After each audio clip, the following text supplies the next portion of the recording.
now to turn to Dr. Claire.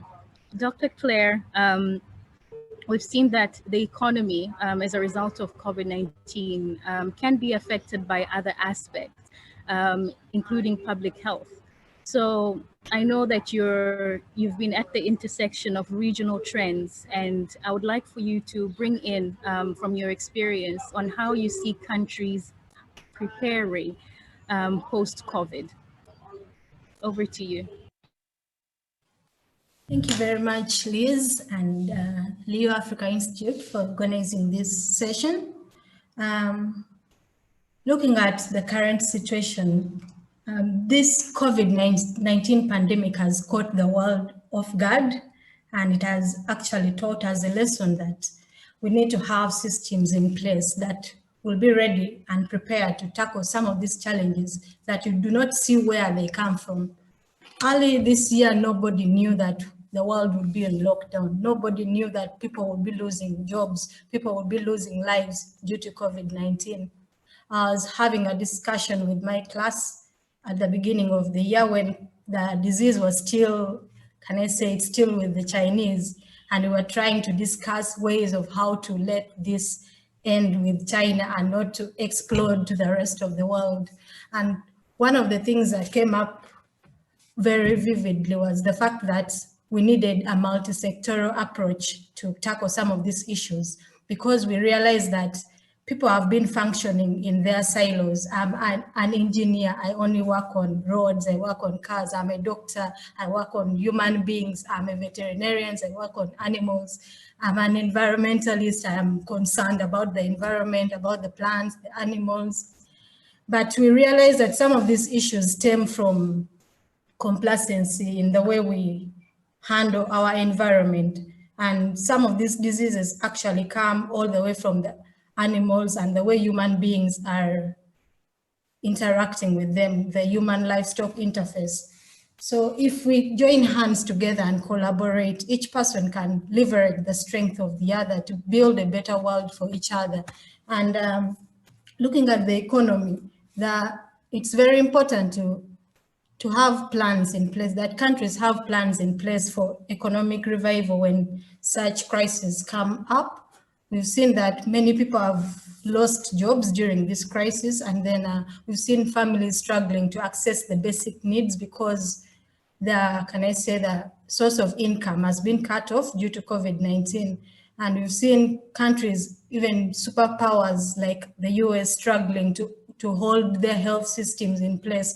And we've seen lesser countries that actually needed help from those other superpowers that we always held in high regards, now crumbling under the weight of COVID-19 pandemic, because the much needed help that they usually receive from the donors actually reduced.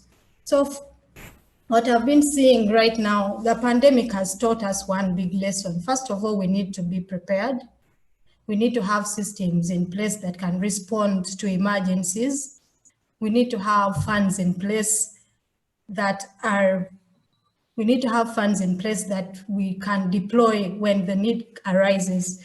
And that brings me to the context of how were people conducting business in the early days before COVID-19. We realized that most businesses focused on customers coming directly onto the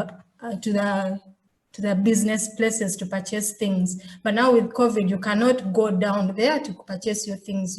We realize that it has brought the issue of us having to use remote business modules, and then embrace digital technologies. And we've realized that in Africa, very few people had access to internet even before this COVID pandemic, and there arose a need for us to embrace technology. And what are we looking at? We lacked the skills, first of all. We lacked the skills, the digital skills. We lacked the gadgets that were required to access some of those services. And right now we've seen the importance of having our youth enabled.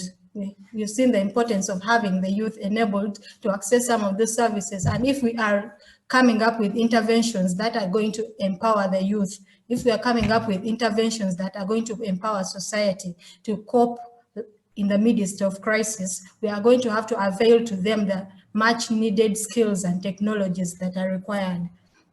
We've seen businesses also disrupted during this pandemic and the crisis. We've seen now, due to the pandemic, we could not also access some of the, can I say, the healthcare consumables like the masks, the test kits and all that. Why was that? It's because Africans were basing their health systems on foreign countries. We were importing all these things from China, Japan, but we realized that this pandemic has affected the whole globe, and each and every country had to reserve what they had within their countries to support their populations. So where does that leave the Africans? We never used to manufacture our own masks, and now this has forced us to start thinking of how best can we help our people. We've seen the manufacturing industry rising up. We've seen people starting to have goods manufactured from within their country to support their own people. So we need that self-reliance among our societies, and we have to build the culture of doing things for ourselves and not waiting for help coming from outside the country. And with this, that high demand for homegrown technology and innovations has resulted in many youth actually being taken up by some of these manufacturing companies, and is providing opportunities for them to thrive amidst the crisis. It's bridging the gap between the unemployment gap and giving the youth more, can I say, more energy to even thrive further.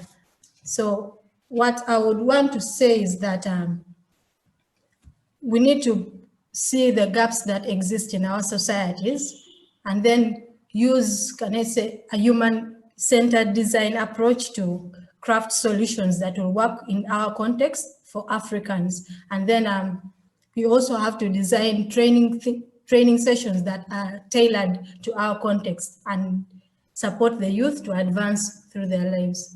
I think that's all I have to say. Thank you.